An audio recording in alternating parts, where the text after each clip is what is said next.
রাজবাড়িতে এসেছো কেন? আমি আমি আসলে প্রভাত যাও, এই সময় রাজবাড়িতে সাধারণের প্রবেশ নিষেধ। কিন্তু আমাকে রাজবাড়িতে যেতেই হবে, বিশেষ দরকার।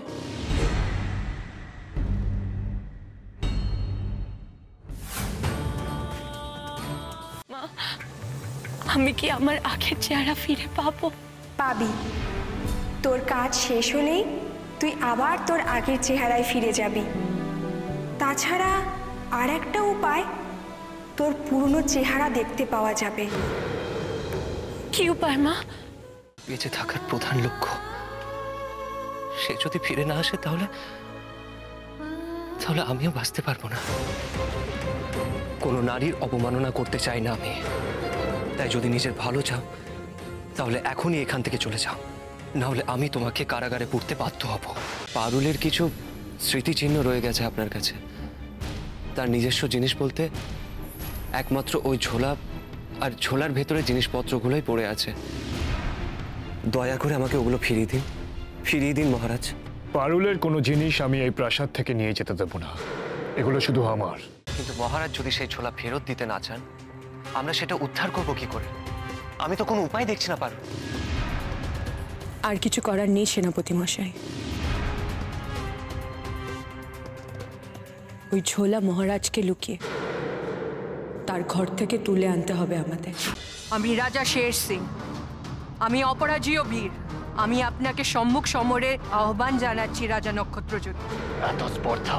রাজা নক্ষত্রজ্যোতির প্রাসাদের সামনে দাঁড়িয়ে তুমি তাকে সম্মুখ সমরে আহ্বান জানাচ্ছ? হ্যাঁ, কারণ আমি জানি দ্বন্দ্ব যুদ্ধে আমিই জিতব। এত দূর?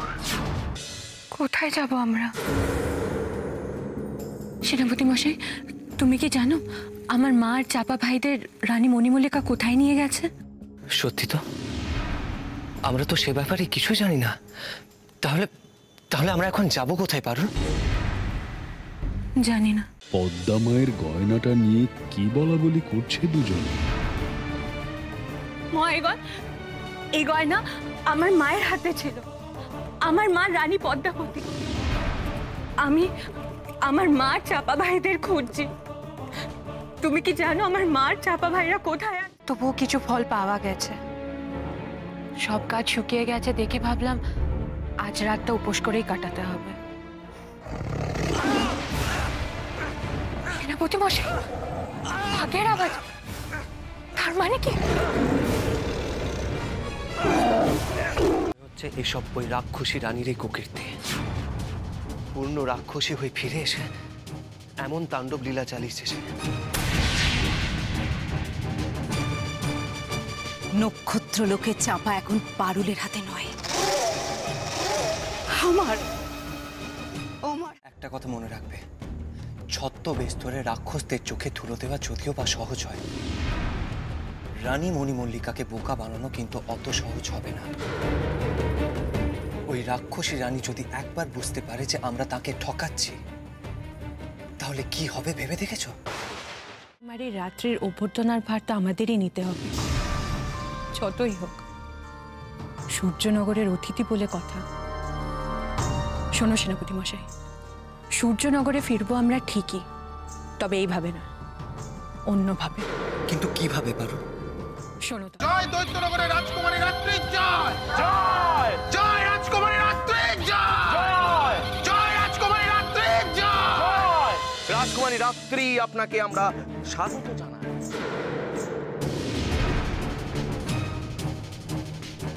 আপনাকেও প্রণাম জানাই রাজামশাই। এই গড়ান মুখ ঘিরঘিটির নারী বুড়ি সব জায়গায় আমাকে একবারে ভালো করে খুঁজে দেখতে হবে। কোথাও না কোথাও নিশ্চয়ই লুকিয়ে রেখেছে পদ্মার ষষ্ঠ সন্তানকে।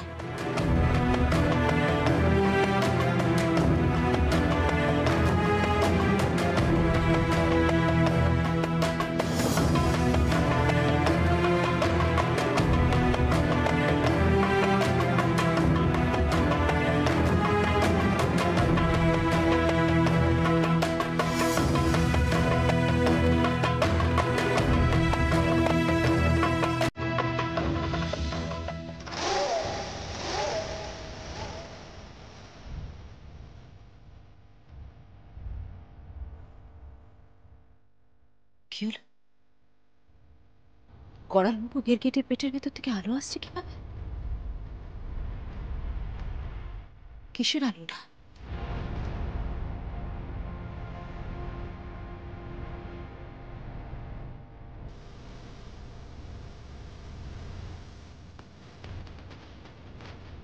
ওটা নিশ্চয়ই চাপা ফুলের আলো।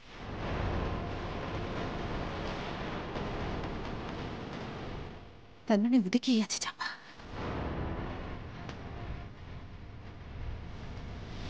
কাকে নিয়ে আসতে গেছে? কোথায় গেছে?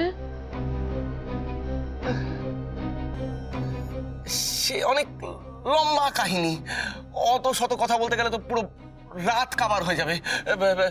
সে সে কি জানি একটা চাপা ফুল উদ্ধার করতে গেছে।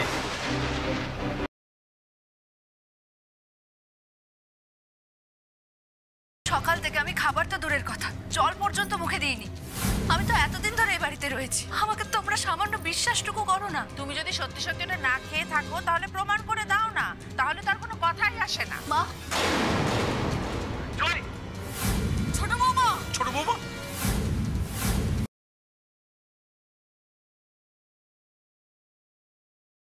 স্থান করুণার ভালো নয়, সহজে হবার নয়।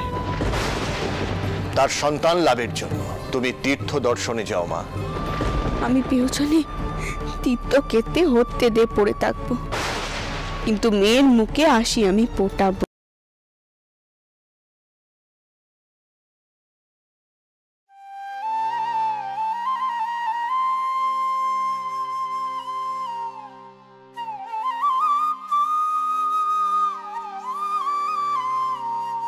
শ্যামা আর নিখিলকে আমি কিছুতেই এক হতে দেব না, ওদের দুজনকে আমি আলাদা করে দেবই।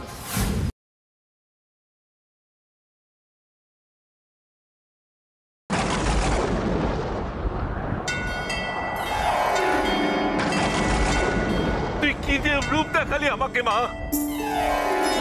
বাবা সত্যি করে বলো তো তুমি তুমি কে? আমিও তো তোমার মতো তার সন্তান গো। মা সন্তানের রক্ততে তুষ্ট হয় না, হয় তার ভক্তিতে।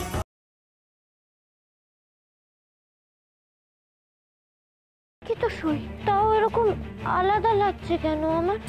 হরের বাবু তো তার নামের শেষে খণ্ডের ত লেখে, তবে এই চিঠিতে কেন ত লেখা? এই সই শহরের বাবুর নয়, তবে কে লিখলো? যে মানুষটা অচেতন অবস্থায় ছিল, উঠে বসতে পারছিল না, সে নড়াচড়া করছে, উঠে বসেছে গুরুদেব।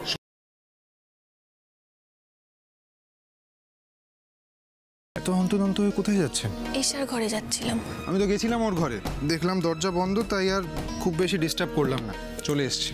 দরজা বন্ধ? বাবা রজতাভ রক্ষিতের ছেলের সঙ্গে ওর বিয়ের কথা শুনে উল্টোপাল্টা কিছু করে বসলো না তো? এসা দরজাটা খুলবে। এসা এসা তুমি যদি দরজাটা না খোলো আমি কিন্তু।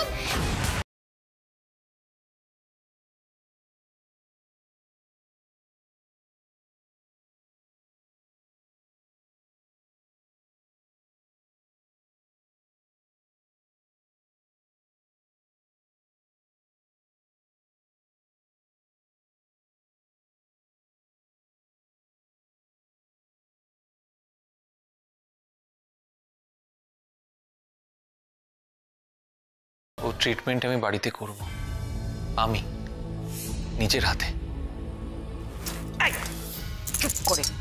চুপ করে এখানে দাঁড়াবে। আজ বর ফিরে এসেছে, কাল হয়তো মেয়েও ফিরে আসবে। মা,